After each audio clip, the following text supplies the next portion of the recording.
billahi mina sheytaani rajim bismillahi rahmani rahim wasalaatu wasalaamu ala rasulillahi sallallahu alayhi wa sallam. ñi nga am yaakaar bu rëy bu mag ne Alassane ci kattanu yàlla dana génn. li tax ma koy wax mooy xale yi ma séntu ñii nga xam ne amuñu benn bàkkaar tooñuñu yàlla tooñu xale tooñu mag tey jii ñu koy sàkkoon lii pour yàlla génn ko ci li mu nekk yàlla na yàlla am ruseel bu mu leen rus ñoom ba génneel ñu ko daraja yonent bi sallallahu alayhi wa sallam. wax si Alassane mooy répété rek li nit ñi waxoon mooy yaram mooy tegginam mooy bugg nitam mooy sopp nitam mooy yéwén ci alalam. Alassane du wax Alassane du xuloo Alassane du xeex Alassane kenn xamalu ko lu may li ñuy tudde sax une certaine timidité mais timidité nag c'est dans la vie téméraire dans le terrain.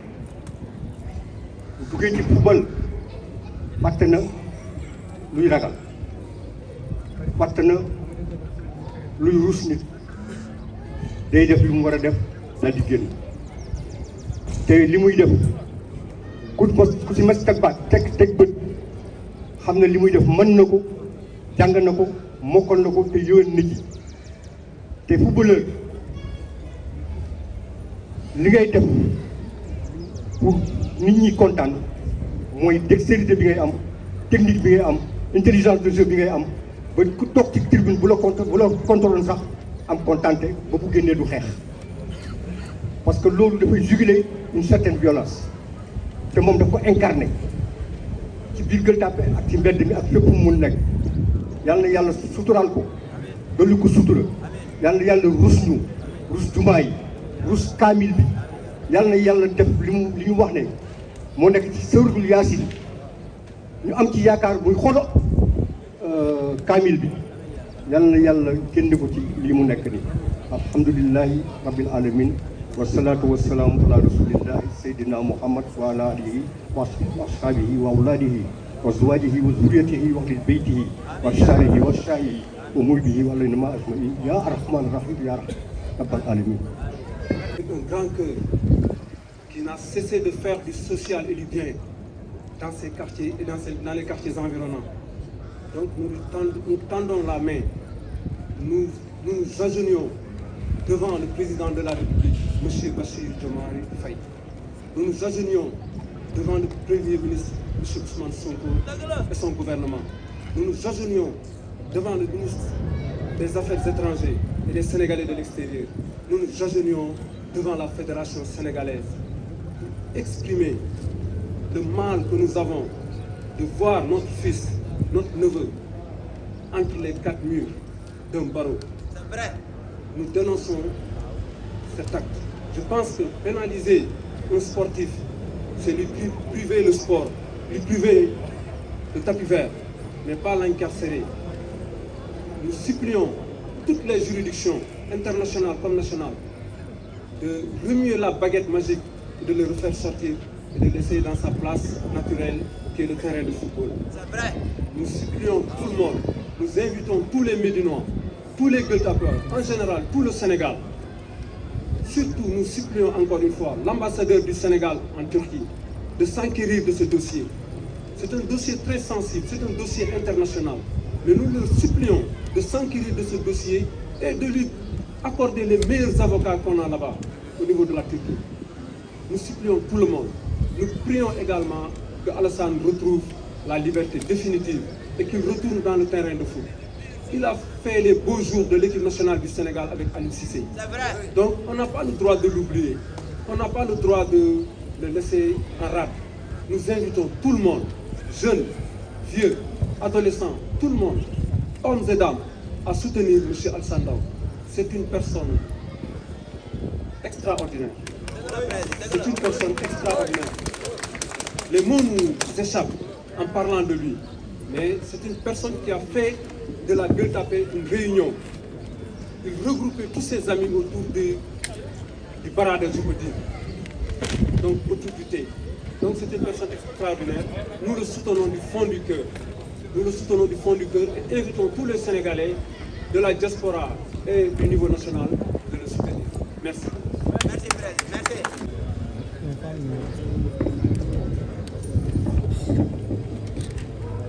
Salaamaaleykum Gueule Tapée, salaamaaleykum Sénégal, salaamaaleykum àdduna.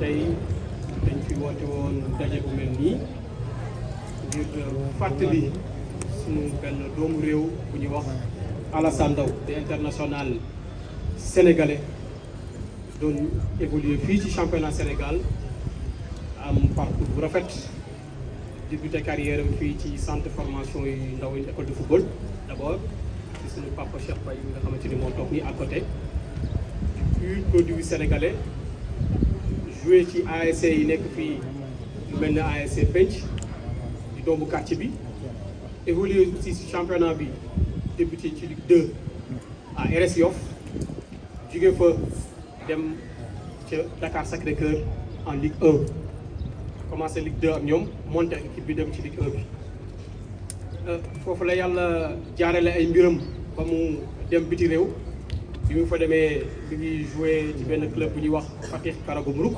en Turquie foofu la débuté ak ñoom yéegal équipe bi ci Super League bi bi mu jugee foofu yàlla dimbali na ko mu dem Arabie Saoudite bi mu demee Arabie Saoudite aussi def na fa parcours bu rafet jóge fa dellu si waat en Turquie ci benn club bu ñuy wax Antalya Sport après Antalya Sport dem na benn club bu ñuy wax Istanbul Sport après Istanbul Sport club bi mujj nii mooy Konya Sport. Alassane nag damay faral di wax ni bu fekkoon ni dafa menoon neneen ci fii ci Gueule Tapée yaakaar naa kilifa yi ngeen gis fii ñu toog ak suñu frères yeeg sœurs yeeg papa yeeg yaay yi nga xam ni ngi ci kër yi sax di soutenir kon duñ fi teew. dafa nekk koo xamante ni koo ne Gueule Tapée rek mbaax lay njëkk a teg ci Alassane Ndao muy nit ku bien di nit ku social lim jëf ci quartier bi kenn mënu ko lim ba tax na depuis bi jafe-jafe yi commencé am kenn nekkatul à l'aise wax dëgg fa neex yàlla ñuy ñaanaat rek ñaan njëkk ci jiital le président de la République Bassirou Diomaye Diakhar Faye ci teg son premier ministre monsieur Ousmane Sonko ak tout son gouvernement di leen tàllal loxo ci mbir mi nga xamante ni xew na ci moom ñu arrêté ko en Turquie boobu ak léegi daanaka def na weer. ngi tàllalaat loxo encore une fois la fédération sénégalaise de football naam sax ñi ngi ci waaye ñu ngi leen di tàllalaat loxo ndax gis nañu jamono ji fédération bi mi ngi au Maroc ci Coupe d'Afrique des Nations bi nga xamante ni moom foofu lay xewee waaye ñu ngi leen di tàllalaat loxo encore une fois di leen ñaan lépp luñ ci mën nañ ci def seen kéemtalaay kattan ngir Alassane dellu si waat si suñuy loxo ndax Alassane sa place c'est pas aux prisons, sa place c'est sur le terrain.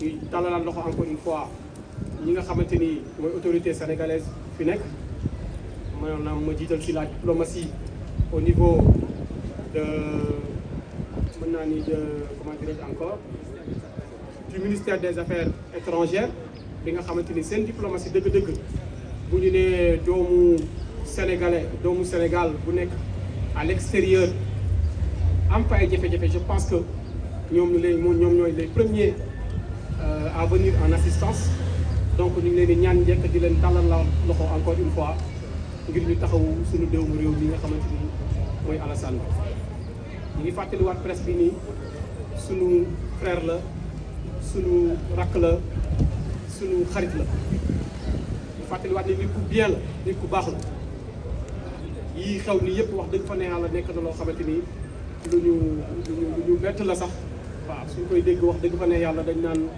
lii daal xamuñ ko benn yoon ci moom waaw ñi nga xamante ni mooy tuuma yi tegu si kawam xamuñ ko benn yoon si moom nit ku bien la nit ku propre la nit ku set la di tàllal loxo encore une fois ñi nga xamante ne liim nañ leen fii léegi-léegi ngir ñu mën ñu taxaw bu baax a baax par rapport ak cas bi pour lépp sedd mu dellu soit sur le terrain ak yonent ci yàlla Muhammad sallallahu alayhi wa sallam. ngi leen di nuyu ci nekk sa tur ak sa sant. Je me présente, je m'appelle Moustapha Gueye, président de l'ASC Penc, membre Goana, président de l'Union sportive Soumbédioune, membre du cabinet du maire Abdoul Aziz Faye. À ma gauche, Jaraaf Adama Meng, président ASC Fan, Michael Daffé, Thierno Ndiaye, président Goana, M. Cheikh Paye, formateur Alsan Ndaw, M. Mambay Dia, ancien président de l'ASC Penc. Chers Sénégalais, nous parents, proches, amis, acteurs du sport et citoyens sénégalais, tenons à exprimer notre soutien total, humain et moral à notre compatriote Alsan Ndaw, qui traverse actuellement une épreuve difficile à l'étranger, précisément en Turquie. À ce jour, aucune condamnation définitive n'a été prononcée contre lui, conformément au principe universel du droit. Alsan bénéficie pleinement de la présomption d'innocence. Le Sénégal est un pays de valeurs, de dignité, de respect et de justice. Nous rappelons que tout citoyen sénégalais, où qu'il se trouve, a droit à une défense équitable, à un traitement juste et au respect de sa dignité humaine. Nous faisons confiance aux institutions judiciaires turques compétentes pour établir la vérité, dans le respect des lois et des procédures en vigueur. Notre démarche n'est ni politique ni conflictuelle, elle est humaine et fraternelle. Face aux nombreuses rumeurs et spéculations, nous appelons le public et les médias à la retenue, à la prudence et au respect. Alsan Ndaw est avant tout un fils du Sénégal, un sportif qui a porté haut les couleurs de son pays et qui mérite dans cette période difficile le soutien et les prières de la nation. Nous demandons que cette situation soit abordée avec responsabilité, calme et humanité, conformément à nos valeurs sénégalaises. Et enfin, nous demandons aussi aux Sénégalais de garder Alsan dans leurs prières, afin que la vérité éclate et qu'il retrouve les terrains et sa famille. Merci.